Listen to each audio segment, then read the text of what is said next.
My name is Christine, and like Jason says, my husband Lance and I have been at Two Rivers for about 5 years now. We have 2 boys, Caleb and Jace. They are 5 and 3, and they teach us a lot about life. And what we thought we knew, now we know we didn't actually know. So this morning, we are talking about fear of the Lord in Ecclesiastes 8. We have been in Ecclesiastes for about the last 7 weeks. And in this series, we're calling it Kingdom Living. And essentially, what that means is that we are living life now with the end in mind, because we know the end as Christians. And that is what informs our perspective today of how we interact with the world and life and God. So, before I jump into this, though, I have to throw my 5-year-old under the bus a little bit, because once again, he has worked himself into a sermon illustration. A couple weeks ago, I brought him home from school, and on the way home, he said, "I have things in my pockets and my shoes." And I was like, okay, that's weird. We get home, he takes off his shoes and starts pulling out 5s and 20s and 1s and 10s in his pockets, and I was appalled, because I'm raising a felon. And I was like, "Where did you get this?" He said, "I got it from school." "Well, is it yours?" "No, I took it because I'm going to buy something." I was like, "Okay, but why did you take it if you knew it wasn't yours?" And he said, "My friend told me to." I was like, "That's not better. That is not a good excuse. We'll table that conversation of peer pressure for later. But for right now, I need to deal with the fact that you just stole from school." But I also had to break the news to him that the money he had stuffed in his pants and his shoes was paper money, and it actually had no value at all. But in his mind, because somebody else told him it was worth something, and he needed, like Ecclesiastes, to hoard and stuff his pockets with all this money that wasn't actually worth anything. To be fair, I can't judge my son, because I did something very similar when I was 5, but I was worse. I stole real money from church. And here's the situation. Dad, you might remember this. That was the time when they had offering plates, and we did our offering at the beginning of the service. And it came by, and I was like, shoop, and put it in my pocket. And I held it in my hand, this sweaty ball it was change in my hand, the whole service. We get out to the car, and I think, I'm in the clear. I have gotten away with this, until I dumped it in the door handle. My mom looks over and says what I said. "What is that? Where did you get it?" And I don't remember anything I said.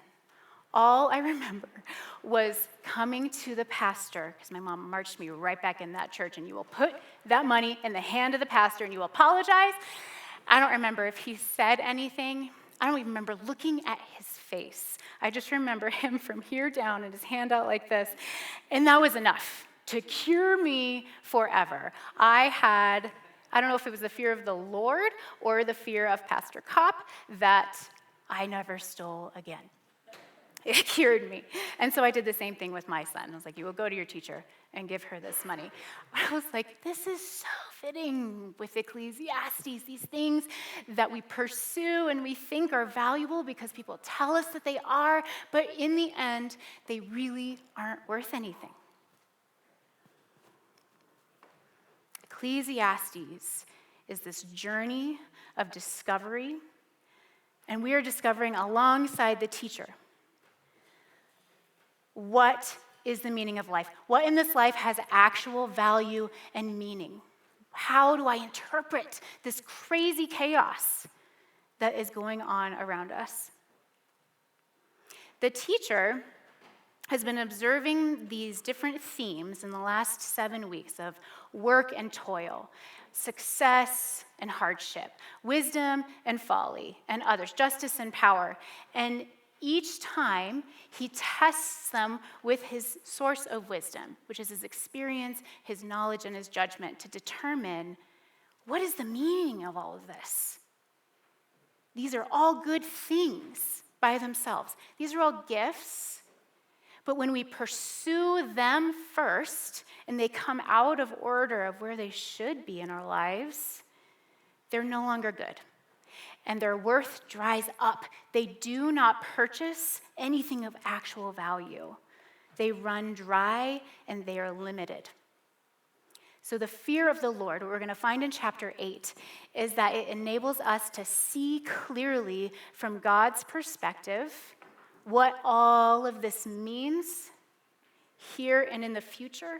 How do I make sense of life? If anybody else has been like me, in the past 7 weeks, you've been racking your brain trying to understand the structure of all this, because these themes seem to be woven through each chapter, and they come across again and again, and it's almost as if he contradicts himself within the same chapter, and it's extremely frustrating. And so I was doing all this research trying to uncover the meaning within the structure, because in some biblical texts, you can find and understand the reasoning by looking at where it is and how it fits in the greater context. Let me alleviate you of your pain. There isn't a structure. Scholars have been looking for the last 100 years to find one, and there isn't one. Corey Bauer is a Bible teacher, and he likens Ecclesiastes to this really well-written dissertation, and all of these themes have their own thesis statement, and they're beautiful, but then the author takes his dissertation and throws all the papers in your face, and they seem to get jumbled and mixed up. But for me, it feels like the way I think. I do not think in a linear fashion. For me to communicate takes a lot of effort. It's like a thought process that we're walking through alongside him, which is why it feels so real. The teacher asks valid questions, real questions about life. Questions that we ask today. They're tangible. And he doesn't offer us trite, theological, pithy responses. These are not bumper sticker Band-Aids. These are staring straight into the reality of this world and asking, where is God? What does this mean? Before we jumped into chapter 8, let me give those of you who maybe haven't been here the last 7 weeks a general overview of where we've been so far. In chapter 1, the teacher does give us his thesis statement that he will elaborate for 11 to 12 chapters. And it says, meaningless, everything in life is meaningless. This word meaningless is hebel, and we've translated it to be something like vapor. It is a visual metaphor to help us understand these ideas differently. Vapor, dust, something that's not tangible. And for today, we are going to use one of those other interpretations, hebel as a mirage. It's an optical illusion. It's not quite as it seems, and it's not actually real. So let's turn to chapter 8. We are going to look at fear of the Lord. First half of this is going to be dense teaching, and then we're going to get into some preaching at the end. But in the beginning, I want us to look at how the teacher arrives at fear of the Lord in this process. So we're going to analyze the ways that he tests these theories, specifically today in chapter 8 through injustice and oppression. That's kind of his experiment case study that we're going to figure out where God is and what's the point of all of this. If you have the ability to turn to chapter 8 in a biblical translation on an iPhone with the amplified version, that might really help us today. I apologize, I did not have slides. I love slides, not as much as Andrew West, but I do love slides. I'm in my 9th week of grad school, and I don't know if I have the time, brain, or computer space for another PowerPoint slide. So I apologize for today, but in the future I will. I'll try to use a lot of repetition. Here are the 3 tests the teacher is going to use to figure out the meaning of injustice and oppression: his experience, his knowledge, and his judgment. That is his definition of wisdom. It's also the same one that we use today. So keep those in mind. Chapter 8, we're going to start at verse 2, and we'll come back to 1 at the end. Verse 2. I counsel you to keep the command of the king because of the oath before God. Your translation might say because of God's oath to him. Do not be in a hurry to get out of the king's presence. Do not join in a malevolent matter, for the king will do whatever he pleases. For the word of a king is authoritative and powerful. And who will say to him, "What are you doing?" Whoever keeps and observes a royal command will experience neither trouble nor misery. For a wise heart will know the proper time and procedure. For there is a proper time and procedure for every delight. Sounds a lot like chapter 3. Though mankind's misery and trouble lies heavily upon him who rebels against the king, for no one knows what will happen. Who can tell him how and when it will happen? There is no man who has power and authority over the wind to restrain the wind, or spirit. Essentially, it's your spirit, referencing death. Nor does he have authority over the day of death. There is no discharge from service during time of war, and evil will not rescue those who actively seek to practice it. 9. All this I have seen while applying my mind to every deed that is done under the sun.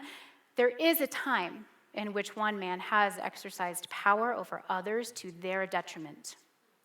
Let's pause here for a second. Ultimately, he's saying, it may seem as if the king has absolute power, that he is in control, but this is a mirage. Ultimately, the king and any person has no real control to the point where they cannot control death or anticipate the future, know when they're going to die. The king himself, and the idea that he might have absolute power, he is still subject to a higher power and authority. This has been an example of a micro example of the retribution principle. And it's this idea that good things happen to good people and bad things happen to bad people. And what he's saying is, this isn't playing out. The retribution principle isn't happening. Therefore, life and God might not be just.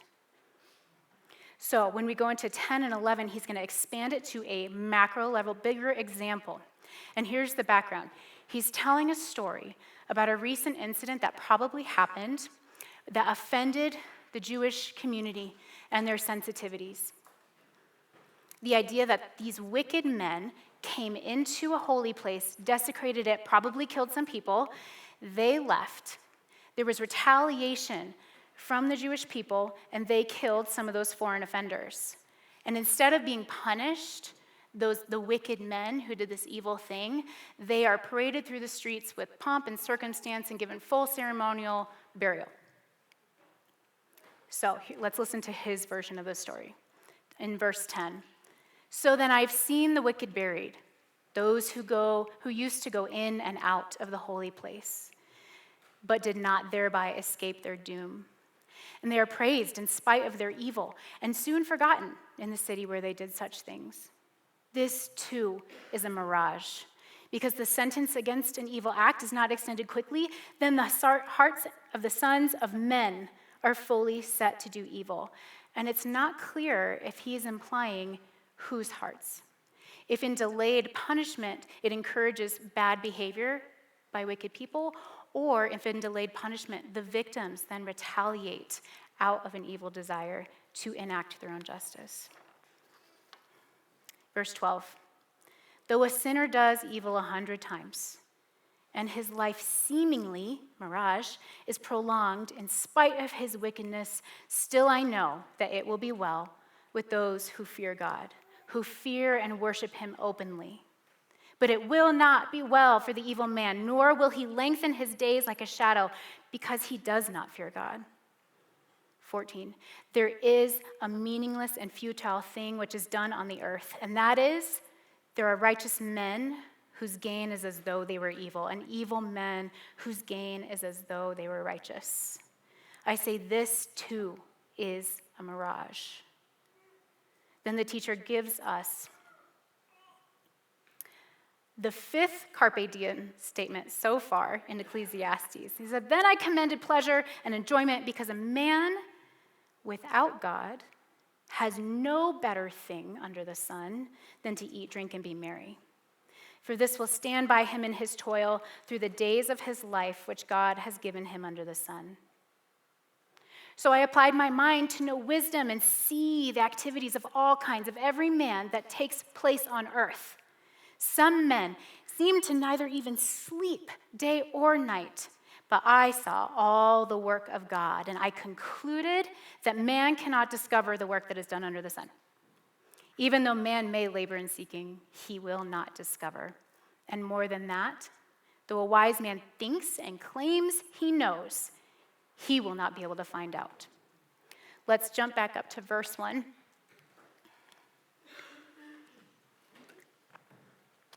Who is like the wise man? And who knows the interpretation of a matter? A man's wisdom illumines his face and causes his stern face to beam. It's interesting to me that he bookends this chapter with two different understandings of wisdom, saying, gosh, wouldn't it be nice to know, to be able to interpret the matter? Who can do it? Is there anybody? And in the end, he says, nobody really can. A wise man might even think that he does, but he doesn't. He's saying here, too, that wisdom and understanding are folly. They're only an optical illusion. They have their limits, and they run out of answers. And this is what's been particularly hard, because I think it's easier for us to play out what happens in life when we pursue money and wealth, success, fame, hard work. We can see how those have eventual ends. But something as beautiful, what the scripture calls as wisdom, that too is meaningless.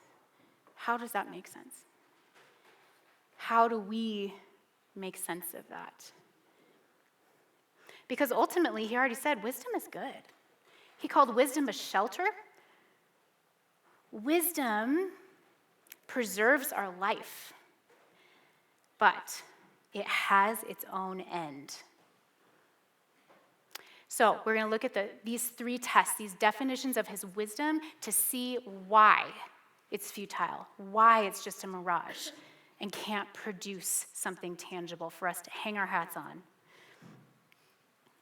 Teachers have been using wisdom to analyze these things as the definition that Merriam-Webster still gives today of experience, knowledge, and good judgment.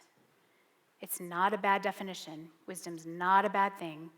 Verse 16, he says, I applied my mind to see the experience of mankind, and I judged, and I made a conclusion. And the reason why these things are futile is because they're all relative. He's using man's definition of wisdom, man's understanding of experience and knowledge and judgment. So we're going to analyze these in depth. If you haven't had coffee, go get some coffee. I had a headache when I wrote it. Okay, so all these things are relative, including experience. Experience is always interpreted. You know this if you're married or really have had any relationship of some kind where you can experience the same circumstance, listen to the same message, go to the same concert, grow up in the same family, and come to a different interpretation and conclusion. Experience all the same things. The point is, we cannot bring ourselves fully outside of our own context. We always bring ourselves and our own experience into the experience. For example, my husband and I, when we first started dating, I was visiting him in North Carolina, where he was stationed, and we were sitting outside having coffee, this nice quiet moment, and a bird came and landed like 2 feet away on a post. And we just sat there quietly and watched it, and it stayed there for like a couple minutes, and we didn't move, we didn't say anything. Gets up and flies away, and I was like, wasn't that lovely? That was just so amazing. And I was like, I saw you thinking, what were you thinking about? And he said, I was just thinking about how easy it would be to shoot it because it was so close. And I was appalled. I was like, who is this guy? I'm going to die. And he wanted me to preface this and say he was in military training to go to war, and he's not a psychopath, but that is yet to be seen. But we all interpret our experience differently. We cannot rely on our experience to be the way we interpret the world because it is not always the true source of reality. Our brains are crafted to use experience on purpose. That is God's working, and he uses that experience to help inform our decisions in the future so that we are protected, so that my bad experience in the future will protect me from getting into the same bad experience, ideally, in the future. But it is limited. The teacher's saying, I, unlike pretty much everyone else on earth, have experienced the range of experience. I have been to the height of success and the depths of despair. I've worked so hard and I've been lazy. I have had wisdom, but I've also examined folly. I've had wealth and nothingness. I've experienced it all. And this is just to back up his claim that he knows this is futile. I've been there. I've done that. Let me tell you, it doesn't work. Your experience cannot be what we use alone to interpret what's real.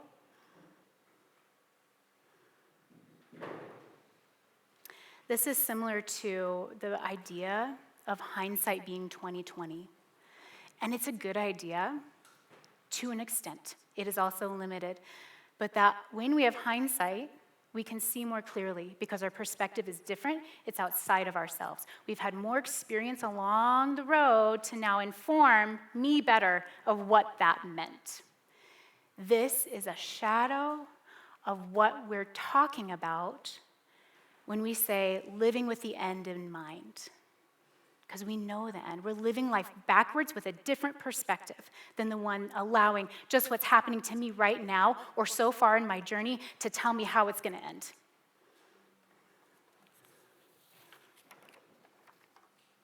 The next test he uses is knowledge. In verse 16, and also in chapter 7, he talks a lot about knowledge.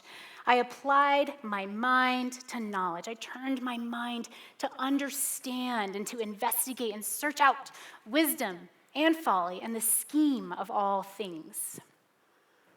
There is an end also to human reason and knowledge, even if we claim we have it.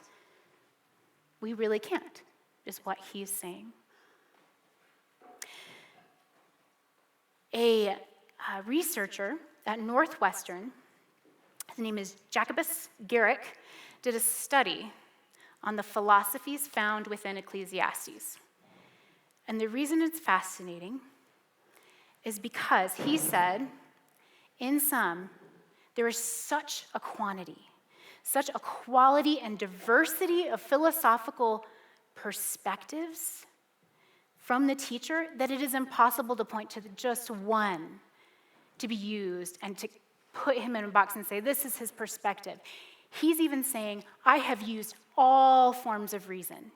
And what's really interesting is that the philosophies that they identify predate when they were actually named by other philosophers. Some reasonings and modes of thinking, like Epicureanism, whatever that means, didn't exist yet.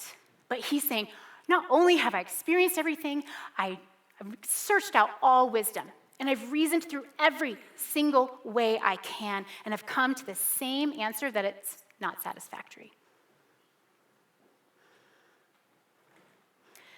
There was I think he was a philosopher also. His name is Condorcet. And he proposed that by human reason alone, the whole world would soon be cleansed of crime and poverty and war, and it was just a matter of time. That was a long time ago. And overall, human nature hasn't really changed. Martin Luther King Jr. put it this way, and I think it's a beautiful, he's an incredible writer. This is in his book, Strength to Love. It's just a collection of sermons, really easy to read. I would highly encourage you to buy it. And he is explaining the pursuit of reason and knowledge and how out of order, what it does when it's out of order. The laboratory began to replace the church. and the scientist became a substitute for the prophet. Not a few joined Swinburne in singing a new anthem, "Glory to man in the highest, for man is the master of all things." The devotees of the new man-centered religion point to the spectacular advances of modern science as justification for their faith. Science and technology have enlarged man's body. The telescope and television have enlarged his eyes. The telephone and radio and microphone have strengthened his voice and his ears. And the automobile and airplane have lengthened his legs. The wonder drugs have even prolonged his life. Have not these amazing achievements assured us that man is able?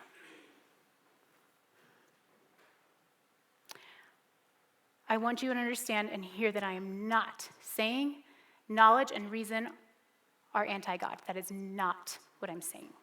There is a huge place for the church to regain its position in the intellectual field. Huge. Knowledge and reason point to God. Creation itself, just the very eye alone, we still don't really understand the way it works. And it confounds all other interpretations of creation, that creation created itself. It can't explain these things. Humanity cannot save itself through reason. We can legislate behavior. We can have programs. We can have systems. But like the Welfare Project, which I studied in college in England, they came back 20 years later or so and said, we were really counting on the inherent goodness of people for this to work. And it didn't.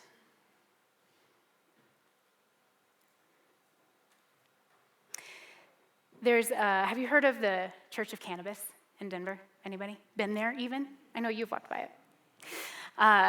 So it's a very old building like this one. And they bought it and they painted the inside. It is Technicolor.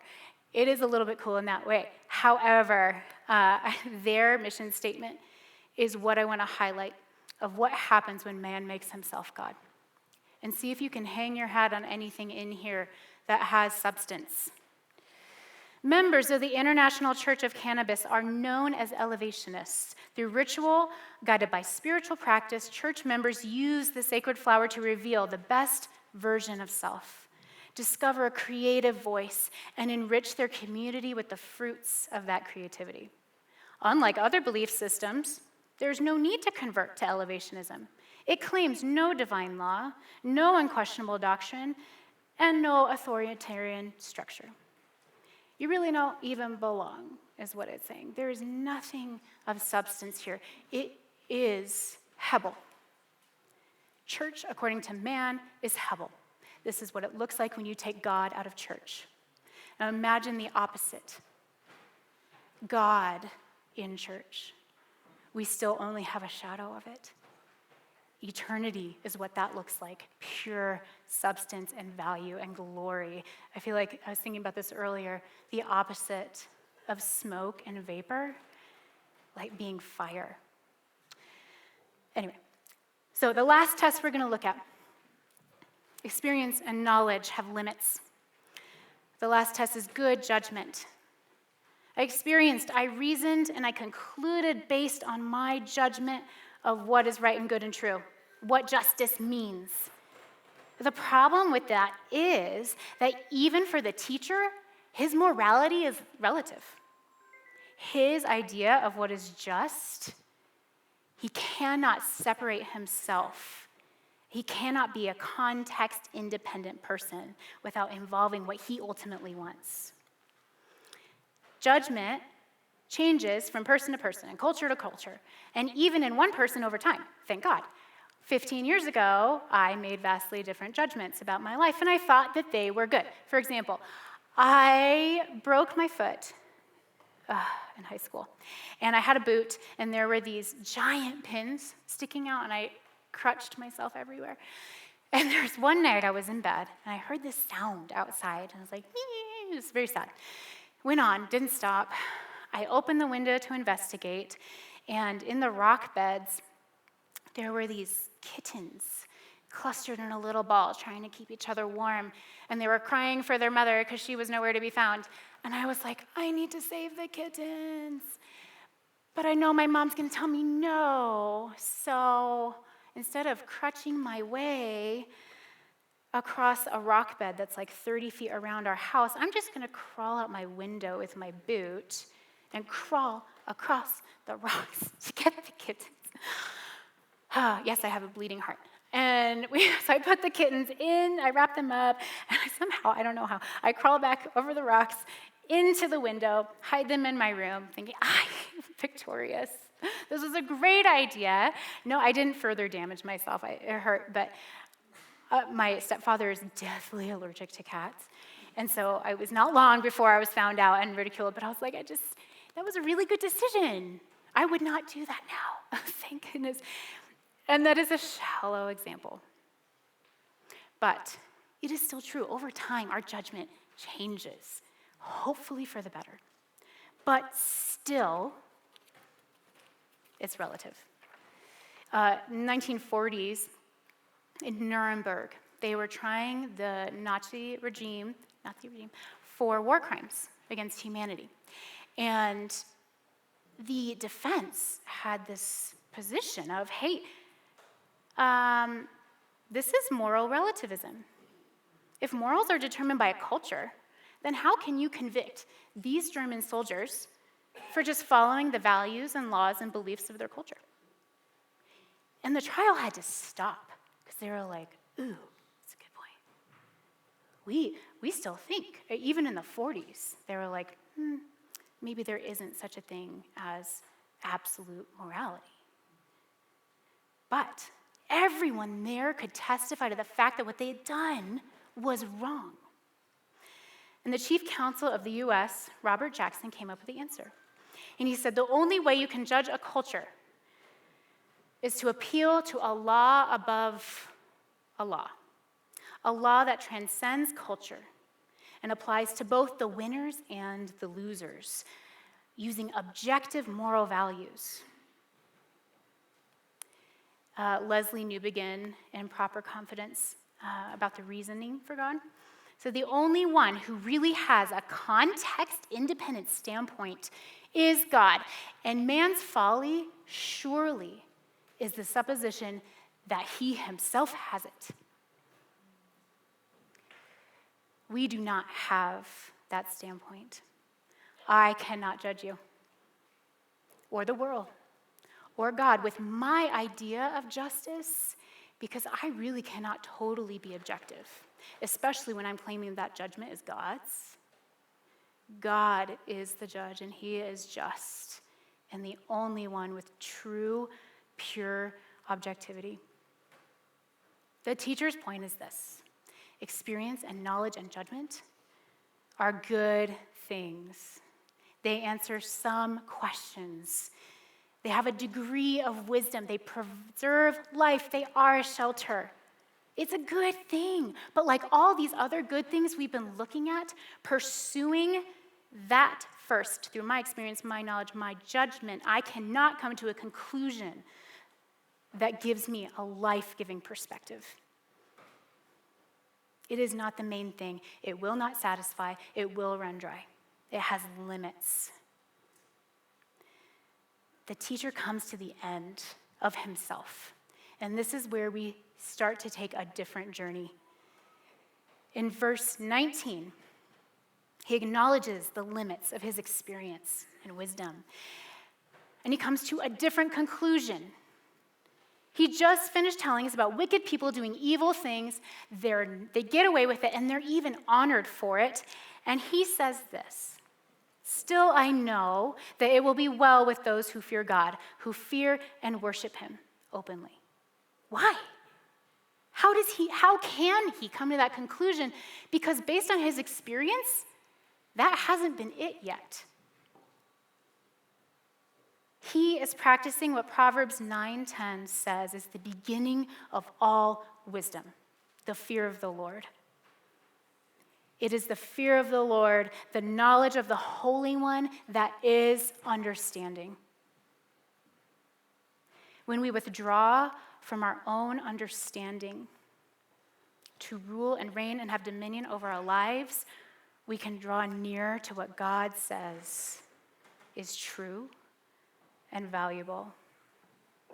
He's acknowledging that even in the face of this pure injustice, and in a world that doesn't seem to make sense like our own, he says, still I know God will have the final say. And it is not a leap of faith, like faith in faith. It is not a leap in the dark. I'm not blindly guessing and hoping that God's going to do this. He is using his knowledge of God's story thus far and how God's greater narrative informs his own. We too are a part of the greater narrative of Scripture. We are in it, and it is being finished. God is the author. Let's define fear of the Lord, because fear as a word in itself has a lot of emotion, and it makes us miss the point and what it's actually saying.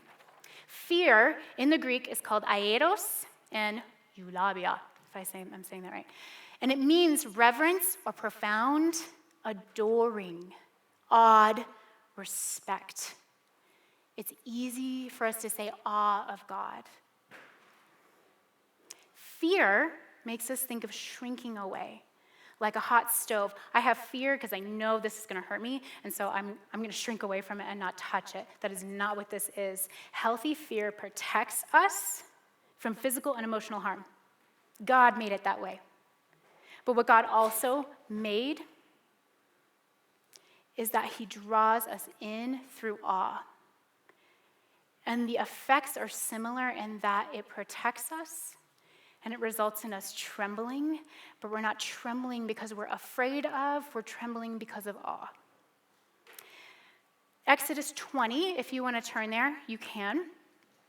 Exodus 20, 18 through 21. God just brought the Israelites out of Egypt through the Red Sea. They've already seen all these amazing miracles God has done to deliver them out of slavery. And this is when the Israelites really encounter fear of the Lord. I'll give you a second to turn there. This is going to help us round out its purpose. And I want you to pay special attention to the movement that happens here. Drawing away, shrinking back. Now all the people witnessed the thunder and the flashes of lightning and the sound of the trumpet and the smoking mountain. And as they looked, the people were afraid, and they trembled and moved backward and stood at a safe distance. 19. Then they said to Moses, "You speak to us, and we'll listen, but do not let God speak to us, or we will die." Moses said to the people, "Do not be afraid. For God has come in order to test you, in order that the fear of him or the profound reverence of him will remain in you. Change your behavior so that you won't sin." The people stood at a safe distance, but Moses approached the thick cloud where God was. Moses already has this track record with God where he's already chosen to draw near to the burning bush and speak with God. And it will continue. Moses meets with God in the tent of meeting all through Israel's track record and making a temple. And when God makes his home with man, Moses is right there, and he's not going to miss it. Even after all this time, he says, "God, show me your glory. I know there's more." And God's like, "Okay, I will." But the Israelites couldn't even look at him. He had to put a veil over his face because he spent so much time in the awe of God, his face was too bright for them to look at. It was blinding. The awe of God has no limits. It is limitless. There's always more to see and behold. We're going to look now at Luke 5 to have a different perspective of the same idea of awe of God and what it does. And again, I want you to pay attention to the movement and people's responses and how they're different. Luke 5, 4 through 13. There are going to be two people we encounter. When he had finished speaking, Jesus, he said to Simon, "Put out into the deep and let down your nets for a catch." Simon answered, "Master, we've toiled all night and took nothing, but at your word I will let down the nets." And when they had done this, they enclosed a large number of fish, and their nets were breaking. They signaled to their partners in the other boat to come and help them. And they came and filled both boats, so much so that they began to sink. And when Simon Peter saw it, he fell down on his knees, saying, "Depart from me, for I am a sinful man, O Lord." 9. For he and all who were with him were astonished at the catch of fish they had taken. So also were James and John, and partners with Simon. And Jesus said to Simon, "Do not be afraid," because he's exhibiting that trembling awe. "From now on, you will be catching men." And when they had brought their boats to land, they left everything and followed him. While he was in one of the cities, there came a man full of leprosy. And when he saw Jesus, he also fell on his face and begged him, "Lord, if you will, you can make me clean." And Jesus reached out his hand and touched him, saying, "I will, be clean." And immediately the leprosy left him.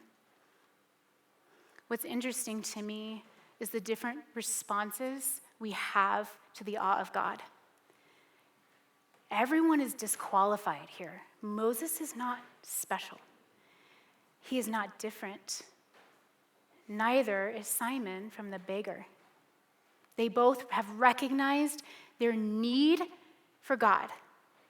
They witnessed the awe, but the question is, how do we let our disqualification, do we let it keep us from him? Or will that be what ultimately draws us to him? I have reached the end of my own understanding. My reasoning, my understanding is disqualified, but will that be what draws me to him? Will my failure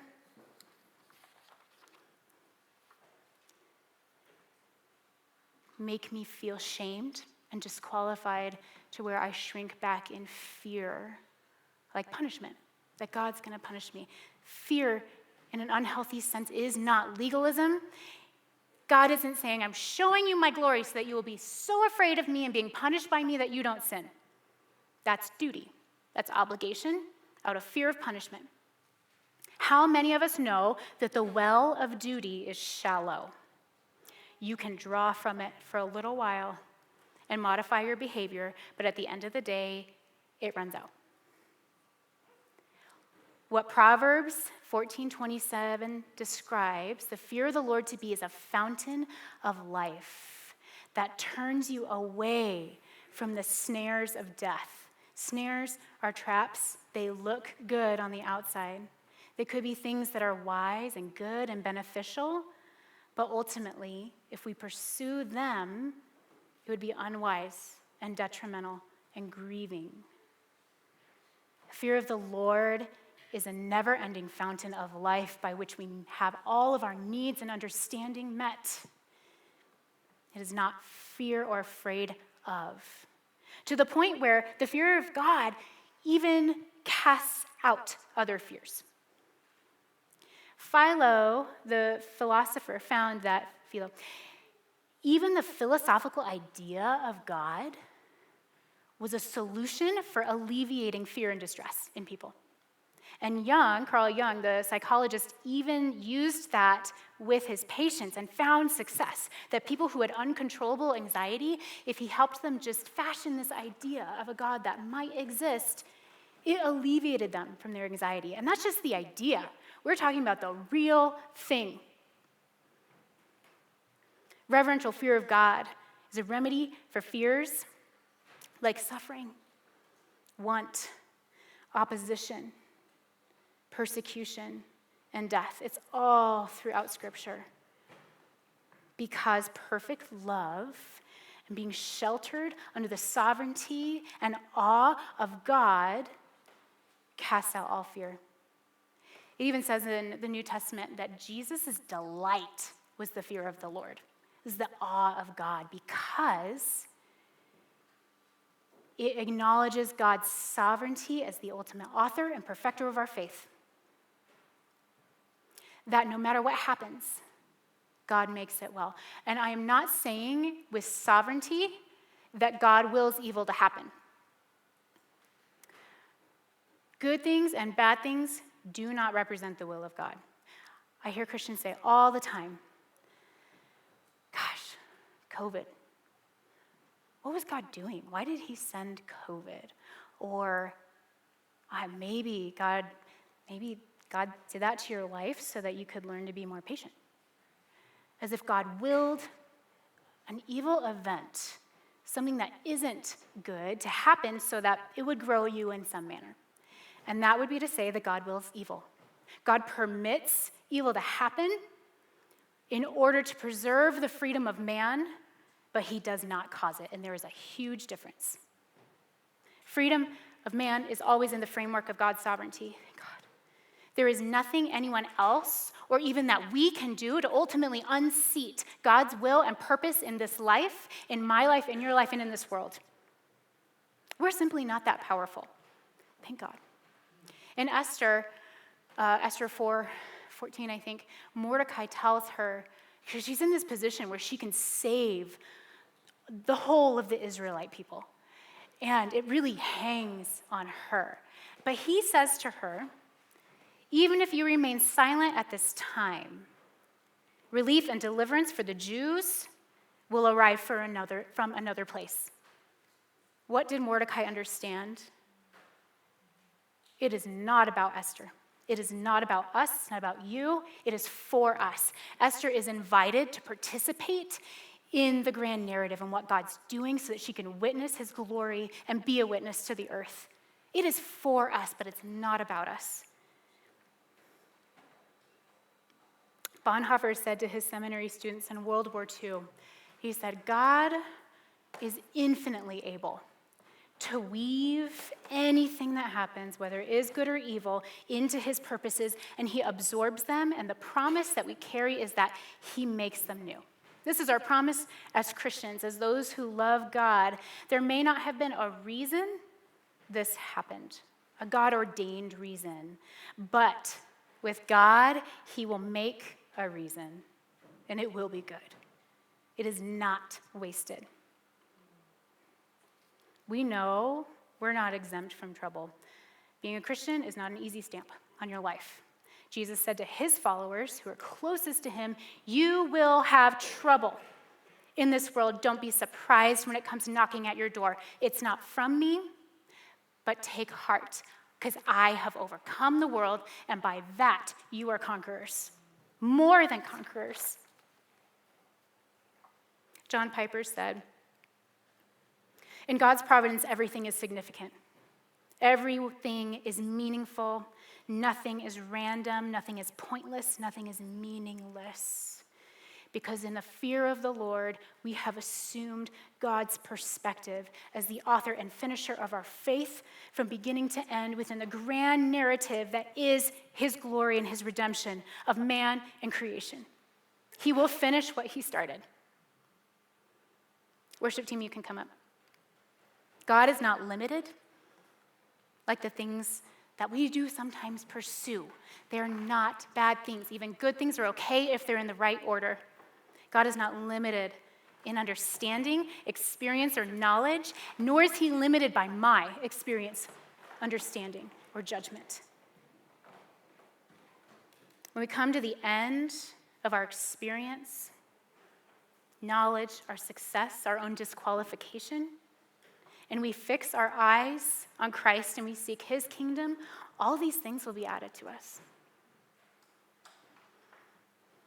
When our eyes are on God and in his awe, our faces shine like Moses, like the teacher was saying in verse 1.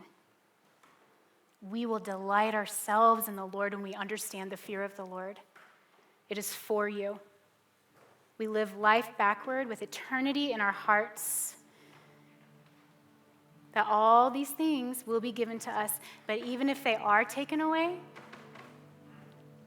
still we know it will be good. It will be well, because he who was and he who is to come has the final say. God, we need a revelation.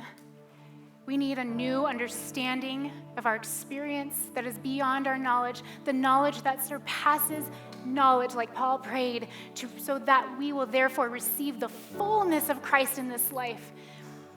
Open our eyes and our understanding to know and see who you are. Show us the awe of God, the fear of the Lord. Let us see your glory so that we can be changed by it alone. God, I pray through your perspective, you would allow us to see who the real enemies are. That it is not our boss, it is not my spouse, it is not my neighbor, it is not Israel, it is not Palestine, it is not Hamas. The real enemy in this life are the rulers and the principalities of darkness. And you desire that all should come to know you, that none should perish. God, we pray for every mind that has given itself to serve its own justice. I pray that you, through dreams and visions, would meet and save your people, and that we, as participants in your divine nature, will bear witness to who you are and who you say people are. Jesus, you reign. You are the king above all the kings that think they have authority. All the kings that do have authority, you reign. No matter what comes, you reign.